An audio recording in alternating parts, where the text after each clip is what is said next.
UFO was Gerry Anderson's first fully live-action television series. After more than a decade spent producing shows with puppets, the series entered production in 1969, but was set in the then future of 1980, as aliens from a distant planet began harvesting human organs for use in transplant surgery to keep their own failing bodies alive. Shadow, a top-secret international organisation with their headquarters beneath a film studio in England, is established to combat the alien threat. But will even the best of the best be enough to deter the continual visits from the aliens? The first signs of an incoming UFO are usually picked up by the orbiting super-satellite SID. This is Space Intruder Detector. Shadow's moon base will then scramble interceptors to destroy the intruder. And once all three of them have missed the target, the next line of defense is often Skydiver 1, one of a fleet of Skydiver submarines on permanent standby around the world. As the UFO enters the atmosphere, Sky 1 is launched to seek and destroy it. But should the UFO still somehow make a landing on Earth, conveniently usually not too far from Shadow headquarters, then it's up to Shadow ground forces to close in with the mobiles. But sometimes the aliens can still sneak through undetected, and Shadow will need to keep their wits about them as they face threats the likes of which they cannot imagine. Now don't panic, Alec. Despite all these star vehicles, which allowed for stories set on land, in space, or under the sea, the show also included a wide cast of regular and recurring characters, with Ed Bishop's driven and determined Commander Straker proving to be one of the greatest character studies ever seen in any Gerry Anderson series. Despite often seeming cold and calculating, audiences soon got to see the vulnerable and flawed human being he really was. And several episodes focused on the personal cost Straker had had to pay in order to keep the Shadow organization functioning. Look, it's pretty quiet here. There's nothing you can do. Why don't you go home? What home? In addition to fleshing out the personal lives of Straker and many of the show's guest characters, the series also allowed the organ-harvesting aliens themselves to be presented as tragic figures on more than one occasion. Our planet is dying. Our national resources are exhausted. We must come to Earth to survive! UFO also wasn't afraid to touch on issues like sexism and racism, even if some of its efforts must have seemed hopelessly naive even at the time. Racial prejudice burned itself out 5 years ago. Particularly when the show sometimes undermined its own message by placing women in positions of authority and then having the men around them act like rejects from a carry-on film. I think your equipment is fabulous, but I am familiar with it. And no, we don't know what the purple wigs are about either. Following the completion of the first 17 episodes, UFO took a break in production with the closure of MGM Borehamwood, the studio where this series was being made. 9 months later, production resumed at Pinewood Studios, but since they weren't under contract, many of the cast had moved on to other work and were thus unavailable to return to the series. This led to the sudden and unexplained disappearance of many of the show's regular characters. But since the episodes were shown in a largely random order anyway, this wasn't as distracting as it might otherwise have been. Wanda Ventham returned from the first episode to fill the void left by the departure of George Sewell, and other returning cast members would fill vacant slots as needed. For its final 9 episodes, UFO became a noticeably slicker and faster-paced production than it had previously been, with Commander Straker usually finding himself at the very centre of the action and pushed beyond breaking point on more than one occasion. Most of the padding that had slowed down the earliest episodes was gone, and even the original concept of the aliens themselves was refined still further, with the chilling prospect that they may need more than just human body parts to survive. They may have no physical being at all, and therefore need a vehicle, a container, our bodies. Although some schedulers had trouble working out exactly which age group the series was aimed at, The hardware suggested a family audience similar to those of Anderson's previous series, but the sexual and violent elements of the show's stories were clearly unsuitable for children. UFO won a strong fan following and proved successful in the ratings, particularly in the all-important American markets of New York and Los Angeles. A second season was quickly commissioned, and work was already well underway when a sudden drop in UFO's ratings led to the premature cancellation of UFO 2. Everything was going to be better, and we were poised for that, and to not be able to realize it was a deep, deep disappointment. It took me a long time to get over that. Despite this major setback, Anderson still felt that the work that had already been done on the second season could be salvaged by reworking the UFO 2 concept into an entirely new series. But that's another story. Here we go again. Almost 50 years after it first aired, the 26 episodes of UFO continue to enjoy repeat screenings around the world, and the show has recently gained a new lease of life in high definition. It is a series that continues to enthrall new audiences by defying their expectations. The show's bright visual style and jazzy opening titles are completely at odds with the tone of the stories it tells, and its main characters are often forced to become as ruthless as the desperate enemies they're fighting in order to protect the planet. Rumours of a revival have continued to persist for many years, with some critics now viewing the series as a British precursor to such shows as The X-Files and Fringe, which only proves once again how Anderson and his team were frequently ahead of their time with their ideas. Is this the end or the beginning?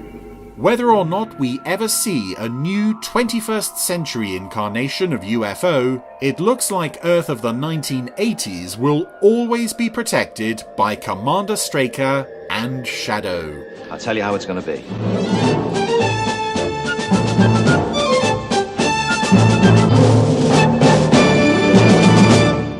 The Protectors was Gerry Anderson's second fully live-action television series, but despite being one of the most successful, relatively few people know that it was one of his shows. Well, you might have mentioned it.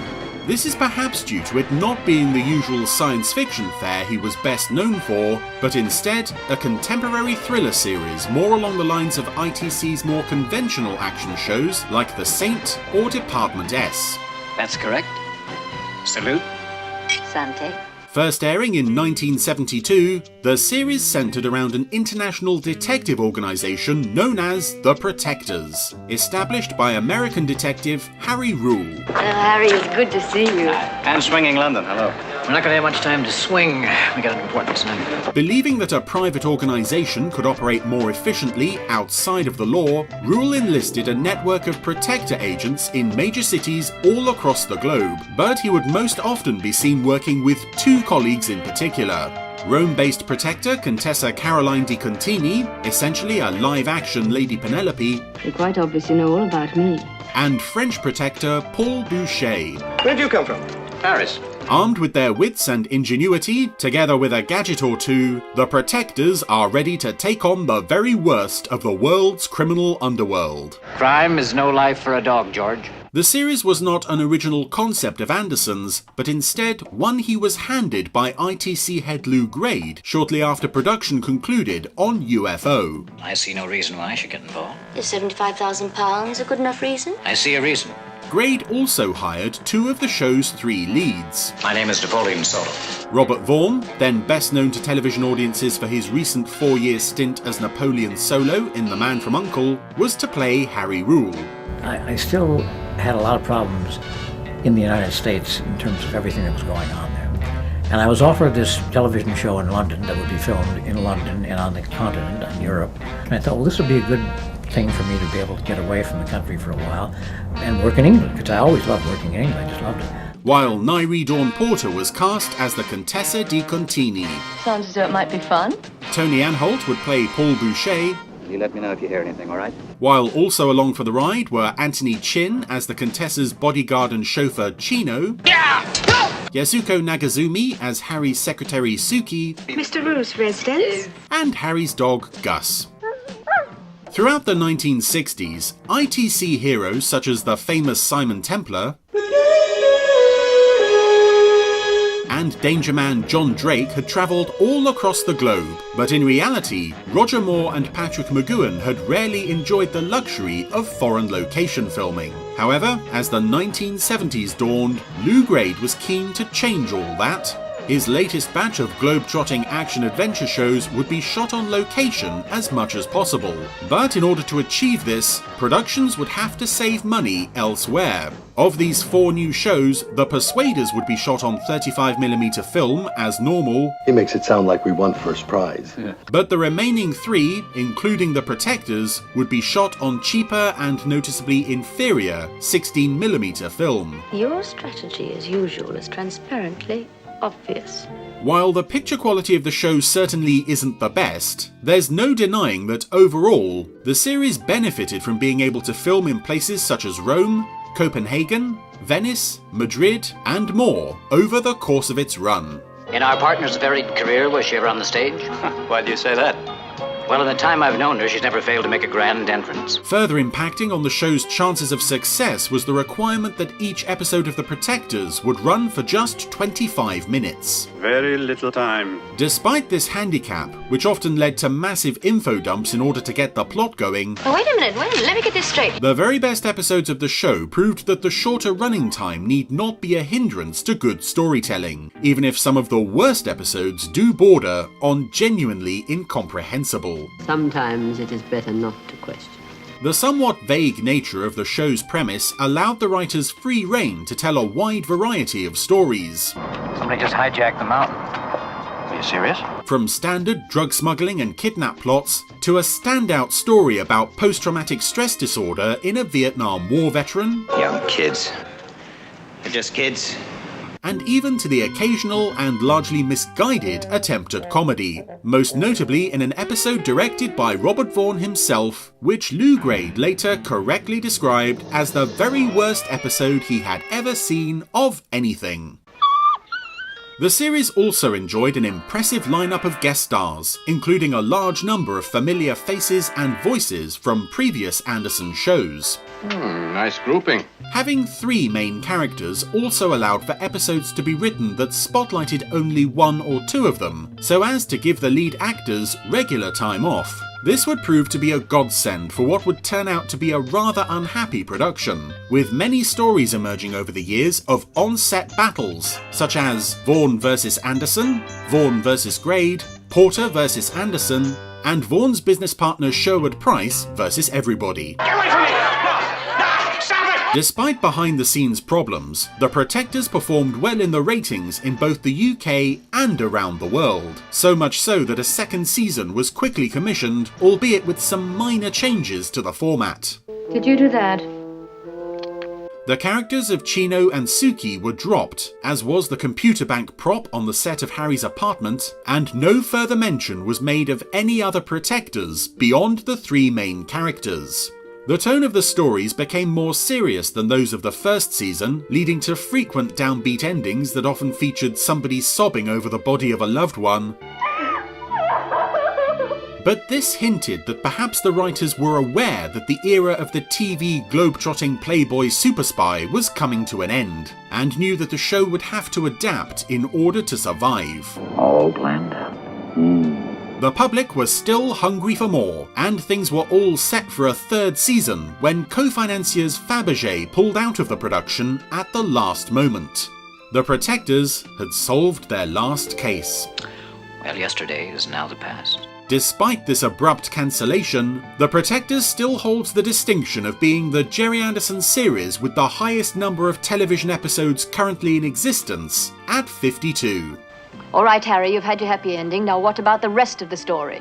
Although the series was never a huge merchandising hit in its day, The Protectors continued their adventures in book and comic strip form. But the show's biggest and most lasting success came in the form of Tony Christie's bold and brassy end titles song, Avenues and Alleyways. In the avenues and alleyways, while you sleep, there's a whole world coming alive. In the decades since its original broadcast, The Protectors has enjoyed frequent repeat runs, and all 52 episodes are available on DVD. Although often overlooked by Anderson fans for being so unlike his other series, the show still has plenty to offer, including some terrific action set pieces, stunning location filming, and a trio of extremely likeable central characters. Thanks, Harry. All of you. Thanks for everything. At a time when ITC was struggling to produce decent, or even watchable, action shows, Gerry Anderson was handed a blank slate of a concept and brought to it the same perfectionism as he did to all his other series, with the very best episodes of The Protectors being a more than worthy addition to his television legacy.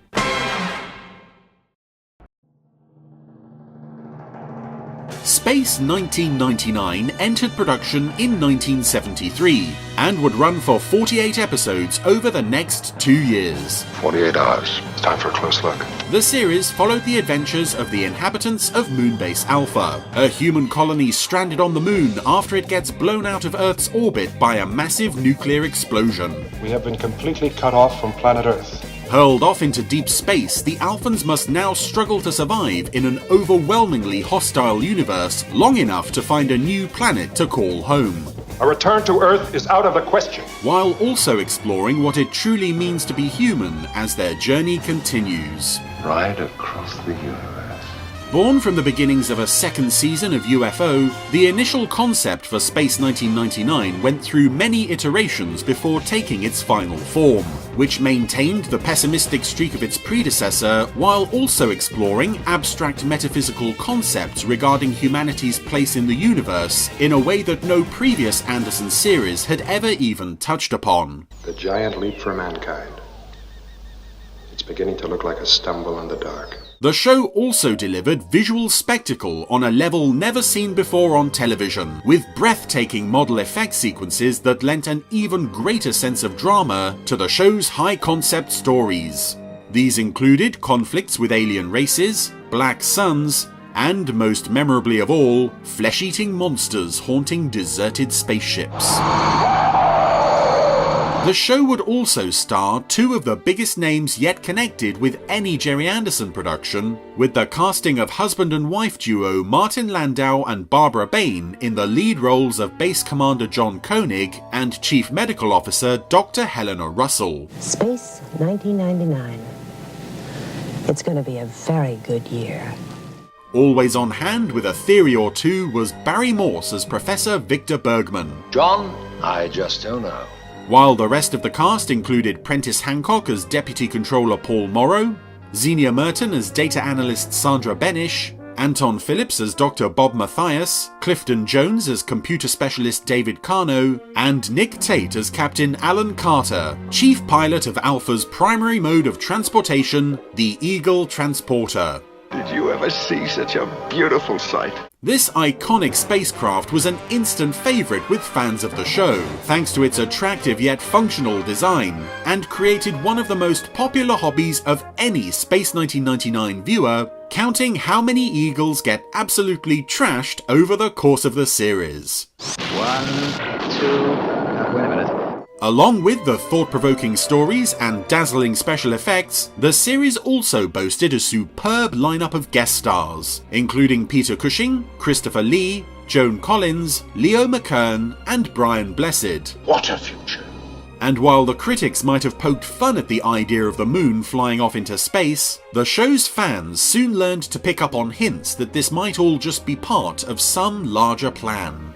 You're not referring to God, are you? A second season entered production in 1975, but now with strong interference from ITC America, who regarded the first season as a failure and ordered substantial alterations going forward. When the series returned, now under the stewardship of infamous producer Fred Where are you going to look for Spock's brain? Freiberger, many fans were left confused and horrified by its drastic overhaul. You expect me to submit my people to this obscenity. The music had changed, the costumes had changed, the expansive main mission set was now replaced by the much smaller command center, and the focus was now firmly on action and excitement rather than the dialogue-heavy metaphysics of the previous year. Check rate of change. Change constant. The most notable change, however, came with the loss of several regular characters, including Barry Morse's Professor Victor Bergman, I've got some work to do. and instead, several new faces joined the cast, including Tony Anholt as Security Chief Tony Vedeschi, I don't have to be a genius to understand that. and John Hugg as Eagle pilot Bill Fraser. But the most important addition to the series was new co-star Catherine Schell as Maya, an alien genius with the power to transform herself at will into a variety of animals and men in silly costumes. Maya! Despite pre-publicity material promising that the new season would be bigger, better, and more exciting than ever, the show struggled to find its feet again, facing further complications when ITC America insisted that goofy-looking monsters become a regular feature of the show. With such a stark contrast between the two seasons, it's often difficult to reconcile them as even being the same show, with most fans generally preferring the first over the second. We failed. But even the daftest episodes of the second year still produced some of the show's most entertaining moments and memorable scenes. You mean people killed people just because they were different from each other? That's disgusting. And there's no denying that everybody involved really was trying their hardest to make it all work. Several episodes towards the end of the run offered a tantalizing glimpse at the heights the second year could perhaps have reached more often, if only there hadn't been constant executive interference. Resistance is futile. Although often critically panned, the series proved exceptionally popular around the world. Oh, that is good news. So much so that there was even talk of a third season and a Maya spin-off show. But despite those never materializing, That's wild garbage. the 48 episodes of Space 1999 are still beloved by audiences to this day. Some prefer the cerebral, ultra-serious nature of the first year, others prefer the action and fun of the second, yet all Space 1999 fans are truly united in one common belief. What is it? Watching Eagles crash is awesome. Oh, there goes another one. Oh, that's brilliant. Hey. Despite the actual year of 1999 now being a distant memory, the residents of Moonbase Alpha have continued their journey in various comics, novels, and fan films. And with the 20th anniversary of the events of the first episode fast approaching, who knows what other forms future adventures from Alpha might take? Your odyssey shall know no end.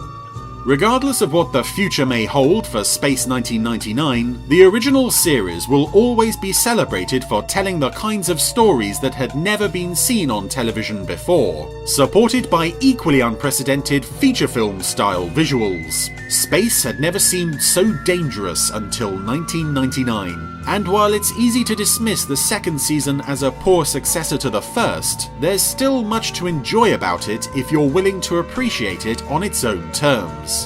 Very simple, nothing to it. To everything that might have been, To everything that was.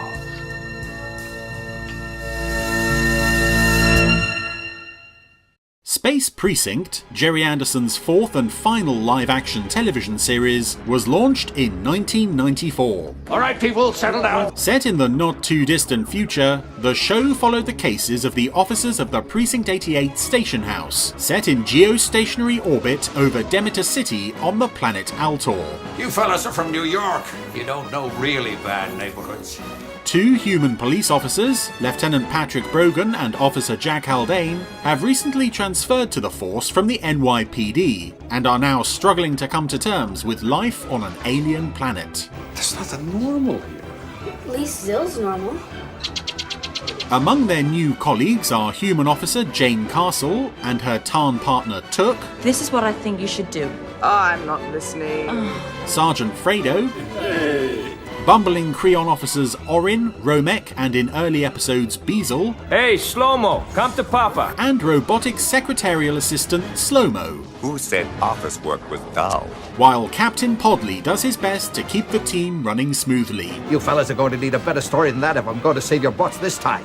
Brogan and his colleagues must keep the streets of Demeter City safe from such threats as alien extortionists, murderous holograms, extra-dimensional alien spores, and unstoppable killer cyborgs. Oh man, I love this job. The show's origins actually stretch back to 1986, and a pilot film starring Shane Rimmer and Catherine Chevalier titled Space Police. I wanna see a lawyer! This was a hybrid of live action, puppetry, model work, animatronics, and stop motion. And while the final film showed promise, no further episodes would be made. How do you like them apples? However, after a few more revisions, the pilot film was able to help attract investors to Anderson's new project, now retitled Space Precinct. Okay, let's get on with it. Filming began at Pinewood Studios in May 1994, but the series would only carry over a handful of elements from the Space Police pilot. Cute. Among these were the characters of Lieutenant Brogan and Slow-Mo, albeit with both looking very different from their previous incarnations, as Knots Landing star Ted Shackelford took over the role of Brogan. Here I am. And while Space Precinct would only occasionally employ the Terrorhawk-style puppetry seen in Space Police, to mixed results, the animatronic alien head masks returned in a big way. The credit, though, to all the actors and the technicians, and especially the actors inside of them, they make it so believable. You really do, after a while, forget that's what you're doing. Demeter City would be populated by some of the strangest aliens ever seen on television, with many of the masks incorporating extremely sophisticated radio-controlled animatronics to give a full range of facial expressions to the show's primary alien races, the two-eyed Creons and the three-eyed telekinetic Tarns. Show off. Once again, a Gerry Anderson production would claim the title of the most expensive British television series ever made, with each episode costing upwards of £1 million to make. We lost over 3 million credits on that program, and we still haven't recovered. But a rushed production schedule meant that Space Precinct would launch without an introductory episode to establish the setting or its characters. Instead, viewers would be thrown in at the deep end and left to work things out for themselves. Well, as one would say, lovely. In order to keep things grounded, and perhaps also as a response to critics of his earlier live-action shows, Anderson made sure that Lieutenant Brogan's family life would receive just as much focus as his work. Mom, he's calling me names again. However, the Brogan family scenes and subplots would for many fans be one of the least enjoyable aspects of the show, with Brogan only solving the mystery in several early episodes thanks to a random comment from his daughter. A deceiver unmasked is still a deceiver. A deceiver unmasked is still a deceiver. Far more successful in the character department was the will they won't they flirting between Haldane and Castle. Haldane, if you didn't exist, I'd have to amend you. And the comedy antics of officers Orin and Romek. Oh, man! Many of the writers who worked on Space Precinct were American, and had previous experience of writing for sci-fi television on such shows as Babylon 5 and the various 1990s Star Trek spin-offs. That's good to know. Steve Begg would return to oversee the model effects sequences, while composer Crispin Morrell would score the first of 3 Gerry Anderson series. The show also enjoyed a run of memorable guest stars, including Stephen Burkoff, Francis Barber, David Burke, Mariam Darbo, and yes, a dubbed Ray Winston as a nameless prison inmate. Put your hands up. And an even more dubbed Idris Elba making an early TV appearance as a space pizza delivery guy. Hot delivery anywhere on Altar, guaranteed. Get out of here. For the second half of its run, Space Precinct seemed to become an increasingly confident series, most notably in the script department. Rather than telling police stories that just happened to take place in a sci-fi setting, the show seemed to turn its attention more to sci-fi stories in a police setting. You are losing me, Officer Haldane. All right, stay with me. This subtle but important change in direction dramatically broadened the show's storytelling potential and allowed the series to establish its own identity. Oh, great timing. Which also coincided with the arrival of a new character, technical, medical, engineer, scientist, and whatever else the plot needs him to be this week, Lionel Carson. And what does the world of science have to say about this, Officer Carson? Not a lot, sir. Despite the show's increasing focus on science fiction ideas, it still found time to explore such issues as racism, the power of cults, and even a child buying a gun to protect his family. He didn't buy that gun to break your precious house rules. He bought it because there are people out there who can come into our house, into our lives, and hurt us, or kill us. And he's not about to let that happen, not when he can do something about it. With Space Precinct, Gerry Anderson had once again produced a series that schedulers found difficult to best position. The appealing aliens, cute robot, and cool vehicles suggested a family audience, but some of the show's more horrific elements were clearly unsuitable for younger viewers, and it often swung from one extreme to another quite dramatically. I'm going to have to tell Fama that our daughter is dead. And she'll never forgive me. You think this would be a good time to ask him for a raise? For its UK broadcast, many scenes were heavily edited, with several having to be reshot entirely in order to eliminate violent images or dangerous behaviour. They used to make those things with less violence. Although reasonably well received in the UK and Europe, Space Precinct would ultimately run for just one season of 24 episodes, with the show failing to make any impact in America due to being placed in late night and early morning graveyard slots. Not good. Despite this, an impressive array of merchandise accompanied the show, and in the year 2000, Space Precinct took the honour of being the very first Gerry Anderson series to be released on DVD. The show has recently been re-released once again, along with a 4-disc soundtrack set and a brand new prequel comic. Well, thank you, sir. That's very kind of you. Yes, it is.